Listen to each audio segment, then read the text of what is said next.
के प्रवचनों के प्रति श्रद्धा रखने वाले श्रद्धालुगण, आप लोगों को बुद्धाचिता फाउंडेशन के धर्मा हॉल के 7वां दिन, आज 7वां दिन है ये, 7वां दिन के प्रवचन के लिए सदर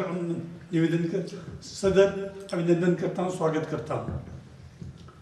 और हमने यही निश्चय किया है कि इस शिविर को हमने 7 दिन के लिए अनाउंस किया था। तो कल थोड़ा गुरुजी के साथ बातचीत हुआ तो गुरुजी ने कहा कि आज का क्लोजिंग की जगह पर कल क्लोजिंग करेंगे तो बहुत अच्छा है, क्योंकि कल शुक्रवार है और तो बृहस्पति की जगह पर हम जो है शुक्रवार को क्लोजिंग करेंगे। तो इसलिए आज का दिन भी हमारा ये प्रवचन ही चलेगा। और कल जो है हम आधा घंटा प्रवचन करेंगे, मल्लम वगैरह लगाएंगे, कुछ ऐसे कार्यक्रम करेंगे और उसके बाद थोड़ा आप लोगों ने अपना डिस्कस करना है या हम अपने थोड़ा विचार वगैरह रखेंगे। और आप लोगों में से कोई भी अपने विचार रखना चाहते हैं तो मेरे को नाम बता देना, वो जो है उनको मौका दे देंगे, ठीक है ना जी। और इसी के साथ मैं आदरणीय गुरु जी से भी निवेदन करता हूँ कि अपना 7वां दिन का प्रवचन शुरू करने की कृपा करें।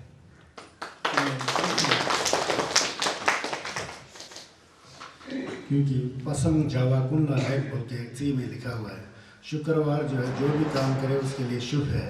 मैंने सोचा कि हम काम का समय शुरू तो नहीं कर रहे हैं, समाप्त करने जा रहे हैं, तो कल जा पसंग है तो एक दिन में क्या फर्क पड़ता है, कल छोड़ देते हैं सोचा।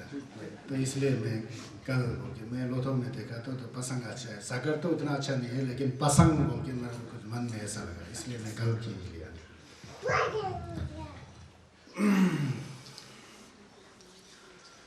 संगे चेतन सोचे चरणम जंचो बर्दो दाने क्या सोचे दागी जिसो जीवे सोना टोला पेंचे संगे डोबरा शो संगे चेतन सोचे चरणम जंचो बर्दो दाने क्या सोचे दागी जिसो जीवे सोना टोला पेंचे संगे डोबरा शो संगे चेतन सोचे चरणम jancho bardo dani kyapso che tagi jinso jebe sonam dola bencher sanje doba shu.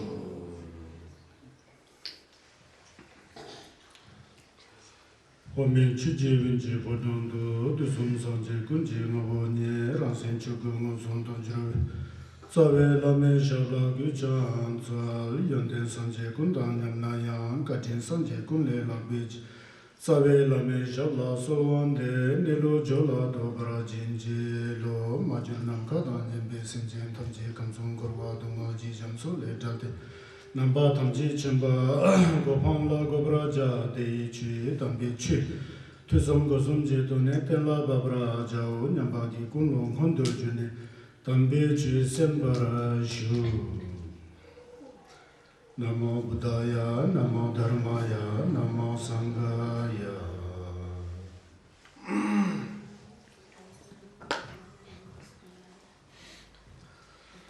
तो हम लोग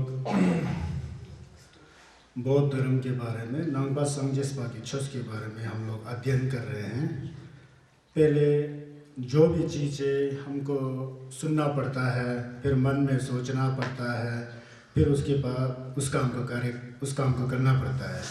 इसी तरह बिना किसी गुरु को अपनाए, बिना किसी लामा के उपदेश को सुने, बिना किसी लामा से छस को सुने, हमको छस पता नहीं है। तो वही हम लोग सुन रहे हैं, तो सुन रहे हैं कान से सुन करके दूसरे कान से बाहर नहीं निकाल कर उसे मन में रखना है, संभाल के रखना है। अपने से जितना हो सके उतना करना चाहिए। मैं ये नहीं कह रहा हूँ कि आज ही संन्यास हो जाओ, आज ही आप लोग नामलेन करो, आज ही। हर एक मनुष्य के अंदर अपने कर्म के अनुसार अलग अलग विचार होता है, अलग अलग निष्पा होता है, अलग अलग जो क्षमता और योग्यता होता है। उसके अनुसार कई लोग जल्दी समझ पाते हैं, कई लोग धीरे समझ पाते हैं, कोई लोग तो समझते ही नहीं, उसको कई बार प्रवचन करना पड़ता है तब जाके वो हिलता जुलता है। तो अपना अपना कर्म का फल है ये सब। मैंने कहा था कि संसार के सभी प्राणियों में बुद्ध होने का वो है, बीज है, उसको देशक निम्बो कहते हैं, तथागत गर्भ। सबके अंदर वो जो गर्भ जो है, गर्भ का मतलब माँ की कोख की तरह, बुद्ध का कोख हमारे चित्त के अंदर है, वहाँ से बुद्ध की उत्पत्ति होती है। बुद्ध का संज्ञस जो है हमारा सेंस का मोह है, हमारा सेंस जो है ना असलियत में संज्ञस ही है, लेकिन हम उस संज्ञस को नहीं देख सके और फिर खोरवा में क्षमशे हो गया, खोरवा में हम लोग चले गए वो मरित प्रतिमुख की वजह से। वो हमारे अंदर है, संज्ञस बनने का क्षमता है, योग्यता है। कसम से संज्ञस हाजिमिगु बियांगो कसम सेम सुकुम तो होने संज्ञस सुंशितु है ना, संज्ञस की बिंदा सुंग योरे, ऐसा बताया गया है संज्ञस ने। उसके अतिरिक्त हमारे पास ऐसा शरीर है कि जो शरीर सबसे उत्तम शरीर है, सबसे बढ़िया शरीर है, जो धर्म का नियमन करने के लिए सबसे उत्कृष्ट सबसे बढ़िया शरीर माना जाता है, वो है मिलुक रिम्बुचे। इंसान का शरीर जो है, मानव का शरीर है, वो भी हमारे पास है। और उसके बावजूद हमारे पास क्या है, अगर हम लोग सही ढंग से धर्म को सुने और सुनाने वाला कि यहाँ कोई कमी नहीं है, बहुत से गुरु हैं, बहुत से तोकदेन हैं, डुबा है, रिम्बुचे है, सब कुछ है, तो दुर्भाग्य हमारा है कि हम लोग आज तक कभी भी ये कोशिश नहीं किया कि धर्म को सुने और करें। उस तरह का गुरु भी है अगर सुने तो। क्यों है? क्योंकि संगेश चमदन देश को गुजरे हुए 2570 साल होते हुए भी संगेश का छस अभी तक है। सिर्फ फर्क इतना है कि छस करते नहीं है हम लोग, उसको करना चाहिए। छस का जो बात है, जो उपदेश है, जो संगेश का सुंग है, किस तरह से टिप्पा पाप से बाहर निकलें, किस तरह से गेवा का अर्जन करें, गेवा साक्ष्य करें, किस तरह से हम लोग भी भगवान बुद्ध के रास्ते पर जाएं, वो सब हमारे पास है। जो हम लोग गांव में कंग्यूर पढ़ते हैं, युमपति पढ़ते हैं, निठी पढ़ते हैं, गैतोंपा पढ़ते हैं, दुर्जे चोत्पा पढ़ते हैं, बुमचुंग पढ़ते हैं, शरम नुंगो पढ़ते हैं, उसके अंदर सब संगस का सुंग है। उस सुंग का मतलब तो किसी ने समझा ही नहीं, यहाँ गड़बड़ हो गया। गांव में सबको यमपति लाने का होड़ लेता है, यार उस घर में तो यमपति आया, मेरे घर में भी यमपति आना चाहिए, दिल्ली से मंगा देते हैं। फिर कंजूर नहीं है जी, कंजूर मंगा देते। अच्छी बात है, आप भगवान बुद्ध के प्रवचन पोथी जिसमें भगवान बुद्ध का उपदेश भरा हुआ है, उस किताब को आप मंगा रहे हैं, उसको ऊपर अरमाली में लग करके उसको छक कर रहे हैं, छुम्मे कर रहे हैं, सब कुछ कर रहे हैं, बहुत अच्छी बात है, गलत बात नहीं है, अच्छी बात है। लेकिन उस कंजूर के अंदर क्या लिखा है, किसी लामा जी से, किसी गुरु जी से, खेम्बो जी से, रिम्पोचे जी से किसी ने पूछा कि कंजूर के अंदर संगेस का सुन क्या है? आप लोगों ने किसी से पूछा? पूछा ही नहीं। लामा लोग को बुलाते हैं जी, वो लामा तो बहुत जल्दी पढ़ते हैं, उनको ही बुलाना चाहिए जी, नहीं तो देर से पढ़ते हैं तो एक दिन के खर्च के बजाय 2 दिन का खर्च चला जाता है, वो उल्टा चला जाता है। कहाँ छह सर, कहाँ क्या सोच रहे हैं आपने? बिजनेस बना के रखा है धर्म को। पढ़ना अच्छी बात है। उसी संगेश ने भी कहा कि अगर युमपति का एक भी लाइन पढ़े तो उसका गेवा होता है, दुर्जे चोत्पा का एक भी लाइन पढ़े तो उसका गेवा होता है। संगेश ने बताया है, अच्छी बात है। लेकिन मैं कल परसों से सेम्स का बात कर रहा है ना, सेम्स अपना मन का बात, अपनी मन की स्वच्छता, पवित्रता, सेम संगमा, सेम होने साफ सुथरा ज्ञानी, दोक सिल्मा को गेवा तो तब पढ़े तो आपको गेवा मिलेगा। वो जो एक लाइन पढ़ने से आपको गेवा मिलता है बोलता है ना, उसका सबसे पहला सोपान जो है मन की पवित्रता है, मन की स्वच्छता है, सेम का बात है। अगर सेम नहीं है तो अब गाना की तरह पढ़े तो गाना गाने और युमपति पढ़ने में फर्क ही नहीं रह जाता है, क्योंकि आपका विचार वैसा ही है जैसा आप गाना गा रहे हैं। बताओ क्या फर्क है? मन का बात है, सेम से बतांग नहीं हो तो संगे से शुभटी सुनो। तो भगवान बुद्ध हमेशा कहते आ रहे हैं कि सबसे पहले अपना मन है। और कहीं डायलॉग भी है ना, मन चंगा तो कटौती में गंगा हो के नहीं बोलते हैं, वो एक ही बात कह रहा है कहने के लिए, जो बुद्ध ने कहा था उसको दूसरी भाषा में कह रहा है। मन चंगा होना चाहिए, चंगा मतलब साफ सुथरा होना चाहिए। सेम संगमा गोगरे, सेम संगमा होगा तो छस छस बन जाता है, नहीं तो ड्रामाबाजी बन जाता है। मैंने बताया ना, तो कहा कि एक लाइन दुर्जे चोत्पा पढ़ने से ऐसा गेवा होता है, एक लाइन युमपति पढ़ने से ऐसा गेवा होता है, एक लाइन क्यमडो पढ़ने से ऐसा गेवा होता है। बताया, उसके पीछे व्याख्या चाहिए, उसका अर्थ को समझना चाहिए। अगर आपके मन में श्रद्धा है, दत्पा है, धमसिक है, पवित्र है, साफ है, सिमचन थमचिक के लिए संसार के सभी प्राणियों को ले करके आप उस पाठ को कर रहे हैं तो तब छस हो जाता है। नहीं तो अच्छा से नहीं बन जाता है। समझ गया ना? वो मन की बात है, मन की बात है। आज हम सौभाग्यशाली हैं, मुझे भी अपना एक गुरु मिला, गुरु से मुझे ज्ञान मिला, वो ज्ञान आपको देने में मैं समर्थ हूँ। अभी आप लोग मुझे सुन रहे हैं, हो सकता है आप सभी को फ़ायदा हो सकता है कुछ लोग को फ़ायदा हो सकता है 2-3 लोगों को फ़ायदा हो सकता है मात्र एक व्यक्ति को फ़ायदा हो। तो मैं समझता हूँ कि मेरा जीवन सार्थक बन गया, क्योंकि मैंने एक व्यक्ति को तो कम से कम मैंने मदद किया। ऐसा भावना होना चाहिए, उसको जंगशुक की सेम कहते हैं। समझ गए ना? तो भगवान की कृपा से, भगवान बुद्ध की कृपा से, उनके आशीर्वाद से, जिल्लफ से जो है आजकल गुरु लोगों का भी दर्शन हो जाता है। अब गुरु भी मिल गया। अब ठीक है, आपके पास बुद्ध होने के बीज है, मिलू रिम्पोछे है, आपने इंसान की जीवन को प्राप्त किया है और आपको गुरु भी मिल रहा है धर्म सुनने के लिए। क्या इतना मात्र से आप धर्म समझेंगे? नहीं। गुरु से जो उपदेश मिलता है उसको अच्छी तरह सुनना चाहिए। अच्छी तरह सुन करके फिर क्या करना चाहिए? सुनने से नहीं होता है, सुनेंगे तो आपका लतपा में चला जाएगा। लतपा जो बोलते हैं ना, अंदर मस्तिष्क में चला जाएगा। मस्तिष्क में चला जा करके आपने सुना और दूसरों को वैसा ही बता दिया, आपने कुछ किया ही नहीं अंदर से। फिर तो जो कॉलेज वगैरह, यूनिवर्सिटी वगैरह, लेक्चरर वगैरह, अध्यापक वगैरह नहीं होते हैं, उस तरह का हो जाएंगे आप, नमले से दूर हटते जाएंगे। वो भी फायदा नहीं है। जो सुने उसको मन में रखे और एक एक दिन में आपके स्वयं को देखे, यार आज मैंने कितना पुण्य किया, कितना पाप किया। पुण्य का मतलब क्या है? आपके अंदर जिम्बा ज़्यादा नहीं है, गुस्से की भावना ज़्यादा नहीं है, निशेपा मोंगबा अज्ञान की भावना ज़्यादा नहीं है, वो अपुण्य है, वो पाप है। उसी को ही पाप कहा जाता है, क्योंकि उस जिम्बा राग बोलते हैं, उसको आसक्ति बोलते हैं। उस आसक्ति, द्वेष और अज्ञान की भावना से हमारा शरीर जो है पाप का कार्य कर लेता है, तो वहाँ से पाप का अर्जित हो जाता है। वो गलत रास्ता है धर्म के अनुसार।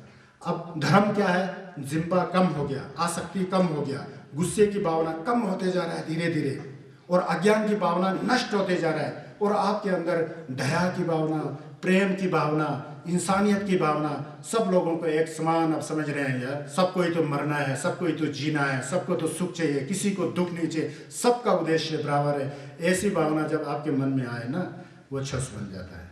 तो गुरु ने जो प्रवचन किया उसको सुनना ही, केवल उससे ही संतोष नहीं होना चाहिए, सुन करके उसका चिंतन करना चाहिए, उसका गौम नमलन करना चाहिए। इसलिए तो संगेश ने बताया ना, थेपे शरप, संपे शरप, गोम्बे शरप। श्रुति ज्ञान, चिंतन ज्ञान और भावना ज्ञान। श्रुति मतलब सुनने की ज्ञान, आप लोग सुन रहे हैं, समझ भी रहे हैं, इतना मात्र से काम नहीं होता है, उसका चिंतन करना पड़ता है, उसको भूलना नहीं पड़ता। भूलेंगे तो फिर भटक गए।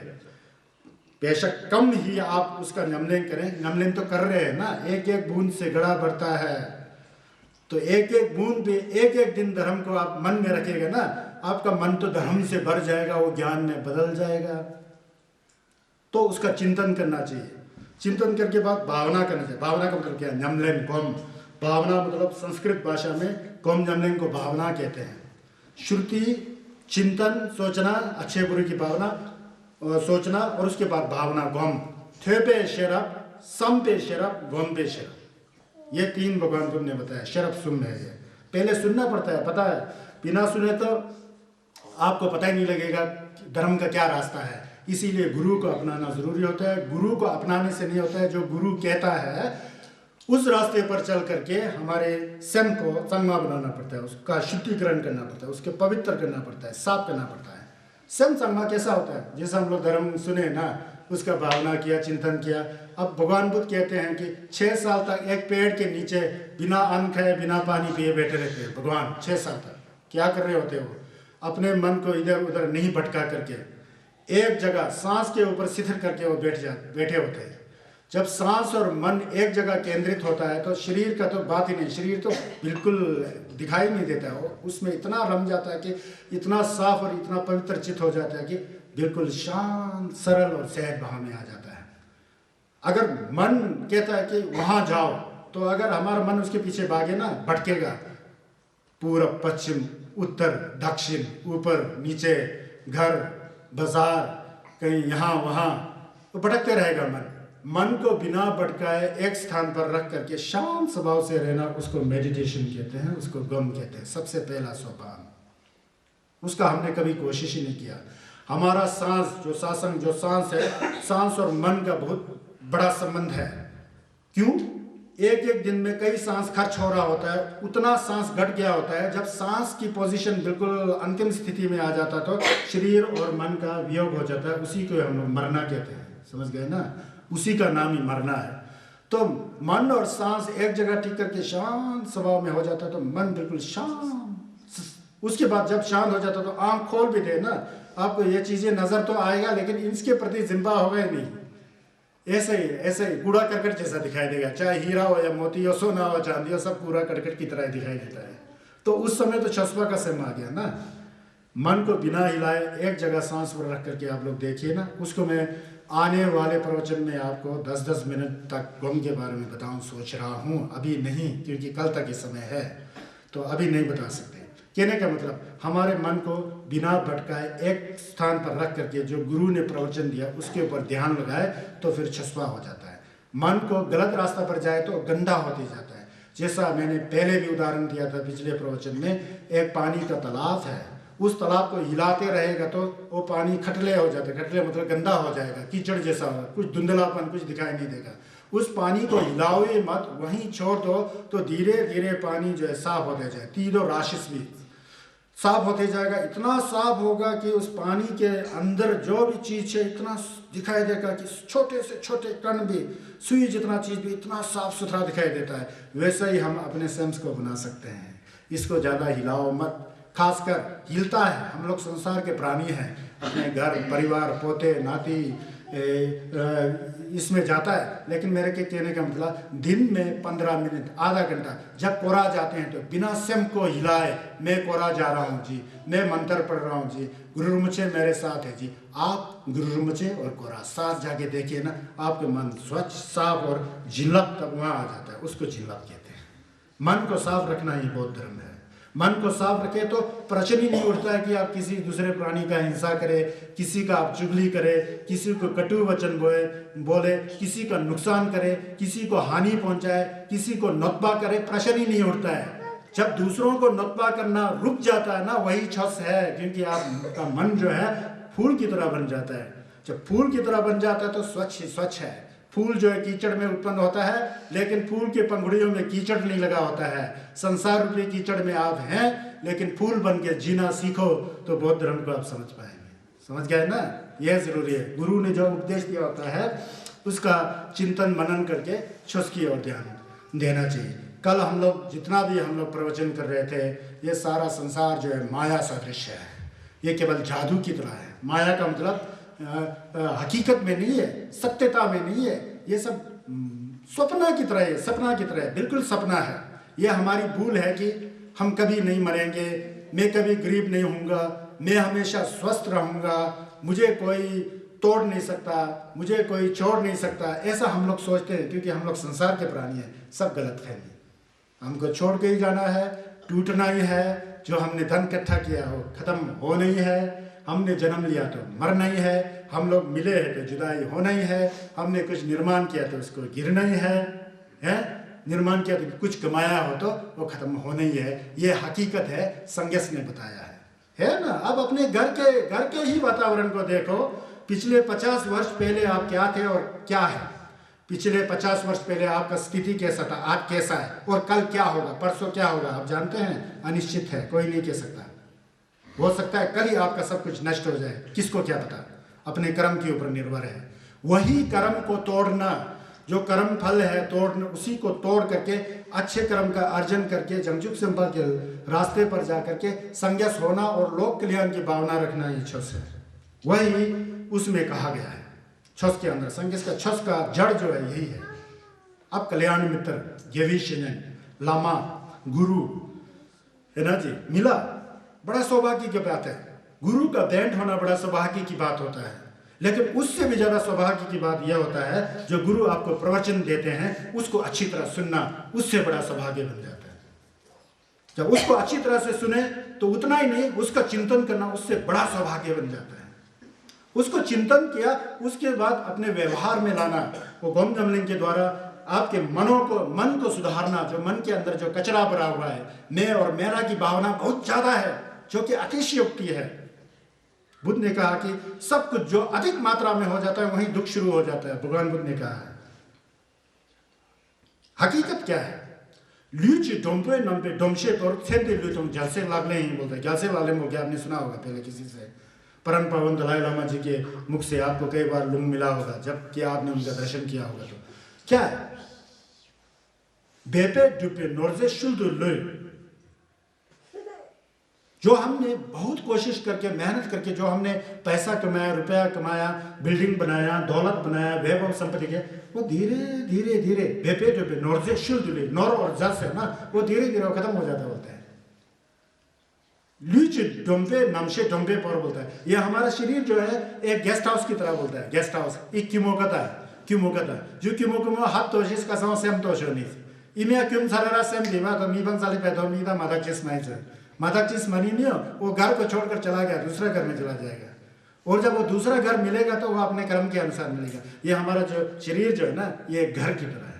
इसके अंदर जो हमारा मन बैठा है ना, जिसे हम मैं कहते हैं ना, वो एक डोम्बो की तरह है, अतिथि की तरह है, प्रावना की तरह है। वो प्रावना का जब समय आ जाएगा ना, इस शरीर को छोड़ के चला जाएगा, वो तो उसको दूसरा घर चाहिए होता है, और दूसरा घर उसको वैसा ही मिलेगा जैसा उसने कमाई किया हो। कमाई क्या है? पुण्य है, छस है। छस का कमाई अच्छा किया हो तो दोबारा भी इस मिलू रिम्पोचे में आ जाएगा, इस धर्म के रास्ते में इस शरीर को धारण करेगा। जो इस जन्म में सीखा उससे आगे वो सीखते जाएगा, और धीरे धीरे धीरे धीरे जो है भगवान बुद्ध की रास्ता की तरफ जाएगा। आपको पता है कि भगवान बुद्ध खुद को भी कई जीवन लगा था बुद्ध होने के लिए। कहते हैं कि 500 साल मनुष्य के जीवन में थे, 500 साल सेमचन पशु के जीवन में थे, चंचु संपा के रूप में। तब जाके 1000 जीवन के बाद संगे शकेत हुआ को संगे बनने का मौका मिला। सोसा डिपजंग, पुण्य को कमाना, और डिपा जंग जो स्वयं के अंदर जो नफरत है, नमतो है, तोचा शेरों उठा तो मजल है ना, राग द्वेष काम अहंकारी आशावादी असंतोषजनक जो हमारा विचार हो, उसको छोड़ने में उनको कम से कम तो 1000 जिंदगी लगा जी। तो अभी हम लोग बुद्ध बने, वो तो बड़ा असंभव है। हो सकता है हम लोगों में किसी ने 1000 वर्ष तक ज्ञावा साक्षी किया हो सकता है इस जिंदगी में वो बुद्ध बनने वाला कोई नहीं कह सकता है। वो हम खुद को पता है कि हमने कितना छस किया, कितना छस नहीं किया, वही है। तो इस तरह की भावना होना चाहिए। मनुष्य जीवन बड़ा दुर्लभ है, वो हमें मिल चुका है। गुरु का समागम जो है बड़ा दुर्लभ है, वो भी हम लोगों को कई गुरु का दर्शन हो जाता है। उसके बाद भी धर्म को सुनना भी बड़ा सौभाग्य की बात है, दुर्लभ है, लेकिन मिल रहा है। धर्म का आचरण करना चाहिए, चिंतन करना चाहिए, मनन करना चाहिए, तब जाके छस जो है छस हो जाता है। बिना सुने तो धर्म को नहीं कर सकता है ना, बिना सुने तो धर्म को नहीं कर सकता। सुन करके आपको धर्म कैसा करना चाहिए वो तो आपको जानना चाहिए ना। अगर बिना सुन के धर्म करे तो वो तो जिसके पास हाथ नहीं है वो दीवार पर चढ़ने की तरह है। बिना हाथ के दीवार पर चढ़ पाएगा कोई? चढ़ ही नहीं पाएगा। धर्म को सुनना पड़ता है। धर्म को नहीं सुने तो बिना हाथ वाला दीवार पर चढ़ ही नहीं सकता। उसका उदाहरण ऐसा देते हैं। तो जो मितक्पा के बारे में कल परसों मैंने आपको बताया, वो भगवान बुद्ध का प्रवचन है, भगवान बुद्ध का उपदेश है। मितक्पा का जो अनुभव आपको आएगा, उसका द्वंद्व और गोवा आपको आएगा ना, तो दक्षिण को सबसे बड़ा छोड़ने का तरीका मितक्पा को समझना है। जब आप मितक्पा समझेंगे तो तब सब मनुष्य को आप बराबर मानेंगे ना, सब इंसान को बराबर मानेंगे ना। अब मितक्पा को नहीं समझेंगे, सोचेंगे यार मैं तो बहुत अमीर हूँ, वो तो मेरे से छोटा है, बात करने ही छोड़ दो। यह वो हम की कुटिलता है, कुटी जिसे कहते हैं, कुटिलता है। वो धर्म का आचरण नहीं हो पाता है। उसके बाद ये संसार जो है दुखों का घर है, सबको पता ही है। संसार का मतलब क्या है? इसमें डोवा रिटुक है, 4-6 प्रकार के प्राणी हैं। उसके ऊपर भी है कई प्राणी, में मोटाई में आपको कहना है इस संसार में 6 प्रकार के प्राणी हैं। वो क्या है? नरक का प्राणी, प्रेत इरक का प्राणी, और क्या कहते हैं जानवर, हम लोग देखते ही हैं। हम लोग मनुष्य हैं, और आसुर बोल के लमाहीन बोलते हैं, आसुर प्राणी है, और देवता ला बोल के ये प्राणी है। ये प्राणियां जो है, जो आसुर है ना, वो हमेशा आसुर नहीं है। जो ला है ना, वो हमेशा ला नहीं है। जो न्यालवा है ना, वो हमेशा ये घूमते रहता है अपने कर्म के अनुसार। हम लोग भी किसी जमाने में, किसी जिंदगी में पहले देवता होंगे, वहां से मर गए, फिर पशु में गए होंगे, फिर उस कर्म के अनुसार हम लोग जा करके नलवा में गए होंगे। ये डोवा रिटुक में ऐसा खुर्शी करता है, उसको ही कर्म कहते हैं। देखिए, मैंने कहा था कि आप लोग को मोबाइल बंद आना चाहिए। एक मोबाइल आवाज़ देने में हमारा मन भटक गया बस, फिर उसको दोबारा लाने में फिर 5-6 मिनट लग जाता है। तो शायद मोबाइल बंद करना नहीं आ रहे होंगे। मोबाइल को वैसे बंद रखना चाहिए। अगली बार हम लोग जब प्रवचन करेंगे ना, मोबाइल को, अब हमारा ही आदमी कोई होगा बाहर, वो बंद करके देगा आपको। ये काम भी हम करेंगे, आप घबराइए मत। ठीक है, तो ऐसा है। तो मतलब कहने का मतलब यह है ना, जो मितकपा के बारे में, ये संसार जो है खोरवा दुमल जी कहते, ये संसार, खोरवा मतलब क्या है, ये संसार जो है दुख का सागर है, संगस ने कहा है। खोरवा दुमल जी जैसो, फर्क नहीं पड़ता कि आप इंसान है या पशु है या फ्ला है या लामिन है या कोई हिराग है, सबको दुख है। मनुष्य का अपने प्रकार का दुख है ना।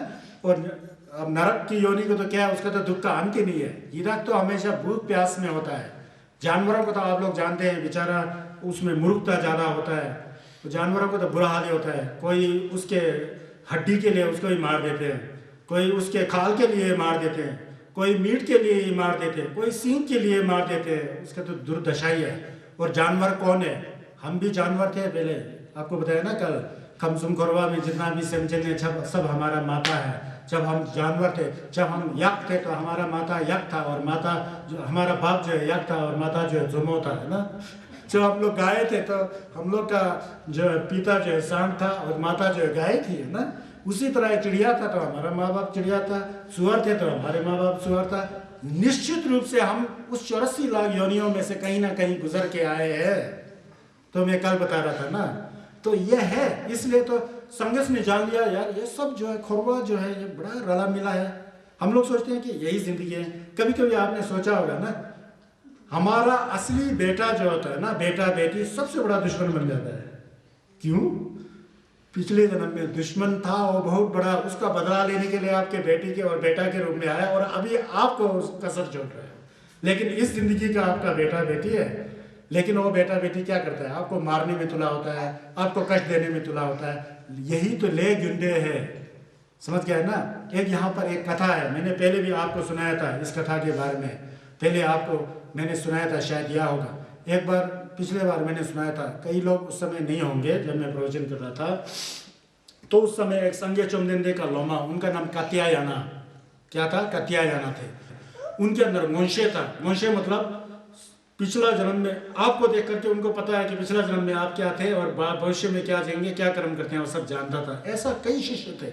भगवान बुद्ध तो थमचित छनपा थे, वो तो सब कुछ जानते थे, सर्वज्ञ बोलते। लेकिन उनका चेले जो काफ़ी ऊंचे दर्जे के थे, नमलन कर करके, जिसमें मोंशे आया होता है। मोंशे जनसम शेपे मोंशे बोल के होता है, दूसरों के मन को जानने वाला मोंशे, अभिज्ञा ज्ञान, ऐसा ज्ञान होता है। इस आंख से नहीं देखा जाता है, वो ज्ञान की आंख होता है। वो उसका नाम आंख दिया होता है, लेकिन वो ज्ञान है, उसका कोई आंख नहीं। एक बार वो सोन्यम में जा रहे थे, कहीं सोन्यम में जा रहे थे, रास्ते में गए तो एक माता जी बैठी थी।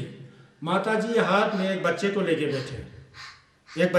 बैठे, और मछली का मीट खा रहे हैं, मछली का न्याशा से मछली का मीट खा रहे हैं। और एक कुत्ता वहाँ बार बार आ रहा है, कुत्ता कमजोर जैसा कुत्ता बार बार उनके सामने आ रहा है। तो उस कुत्ता को पत्थर मार रही है वो माता जी, खुद मछली का मीट खा रहे हैं, हाथ में बच्चा लेके बैठा है, और एक कुत्ता आ रही है और कुत्ता को क्या कहते हैं, वो पत्थर मार रहे थे। वो जब वो संयम करने के लिए दाचुम्बा कात्यायना वहाँ से आ रहे थे, कात्यायना उनका नाम है, तो उन्होंने देखा ये जो मीट खा रहा है अपने बाप का मीट खा रहा है, अपने बाप का मीट खा रहा है। और जो कुत्ता जो आ रहा है वो उनकी अपनी माता है, उसको पत्थर मार रहा है, माता को पत्थर मार रहा है। और जो गोद में जो लड़का लेके बैठा है, सबसे बड़ा दुश्मन उनका पिछले जन्म में। तो कहते हैं कि वो तो बड़ा हैरान, ये तो संसार तो बड़ा हंसी मजाक क्या बोलता है। कहते हैं कि फाशा फाशी माला धक बोलते हैं, पिता का मीट खा रहा बोलता है, आदमी माता को मार रहा बोलता है। नियम पे ढाओ पंग ने जुंग बोलता है, जो सबसे बड़ा दुश्मन था वो बच्चे के रूप में गोद में लेके बड़ा ममता लेके बैठी हुई बोलता है। छुम्मा क्यों रूपाछा बोलता है, वो जो कुत्ता जो है उनकी माता है ना, और मछली जो है उनका पति है, और जो पत्नी जो है अपने पति के मीट के लिए ऐसा जमा के बैठा है, ये मछली का हड्डी मुझे कब मिले, मीट का टुकड़ा कब मिले, समझ गए। छुम्मा क्यों रूपाछा बोलता है। छुम्मा जो पत्नी जो है पूरा जन्म में उसकी माता जो है अपने पति के रूपा हड्डी को चक्ष करके बोलते हैं, जिम्बा करके बोलता है। खोरवे चूल्हा गेमोडो बोलते हैं। ये संसार का धर्म है, बड़ा हंसी मजाक है। तो बड़ा कैसे समझाऊं बोलता है इन लोगों को, अपने दुश्मन को गोद में लेके बैठा है, बाप का मीट खा रहा है, माता कुतिया के रूप में आ रहा है, उसको पत्थर लेके मार रहा है। और जो माता जी है उनका पति जो है मछली का जना, वो माता अपने पति के मीट के लिए आशा लगा के बैठा हुआ है। लेकिन ये है, तो इसलिए मैंने आपको कहा है ना, आपको क्या कहा, कभी कभी आप लोगों में से भी हो सकता है किसी के बेटे बेटी बहुत अच्छे होंगे, आपका सेवा करता होगा, आपका अच्छा कर्म है। किसी का बेटी बेटी ऐसी होगी कि जो आपको कब मरेगा कब होगा, ये लोग मुझे जमीन चाहिए, ऐसा भी हो सकता है। ये सब कर्म का तमाशा है। संगस ने कहा चिंडावाई ले जेस्पा देवु दंडा निंदु था, जैसे जैसे आपने कर्म किया होता है पूर्व जन्म में, वैसा वैसा आपको फल भोगना पड़ता है। अब आता है धर्म की बातें। धर्म के अनुसार आपको क्या करना चाहिए। आपका बेटी बेटी खराब बर्दाश्त करके बैठना पड़ता है, क्या करना है। उसके प्रति आप ज़्यादा चिकबी बहुत कुछ उल्टा सीधा कह दिया तो आप और भी उल्टा कर्म कमाते जा रहे, उसके बाद उससे भी ज़्यादा आपको फल मिलेगा। सहन करना पड़ता है, सतबा सहन करके बैठेंगे, मेरा पूरा कर्म का फल है, क्या करना, मैं कुछ नहीं बोलना, ऐसा है। कहा तो ऐसा जाता है कि जो छुस्पा आदमी होता है ना, छुस्पा आदमी के सामने कोई गाली मार रहा है, बहुत गंदा गाली मार रहा है, मारते हैं ना गांव में, मैंने देखा है गंदा। उस समय अगर आदमी जो छुस्पा होता है उसके सामने वो एक ऐसा ही छोटा मोटा आवाज़ की तरह है, या तो गाली गलौज सब ओम बने पे मैं हूँ, ओम तारे तुरे ऐसा सुनाई देता बोलता है, उसको असर ही नहीं पड़ता है। ऐसा अच्छा सुना था, कोई गाली दे तो दे, आप जवाब मत दो, लेकिन जवाब देते हैं ना गाँव का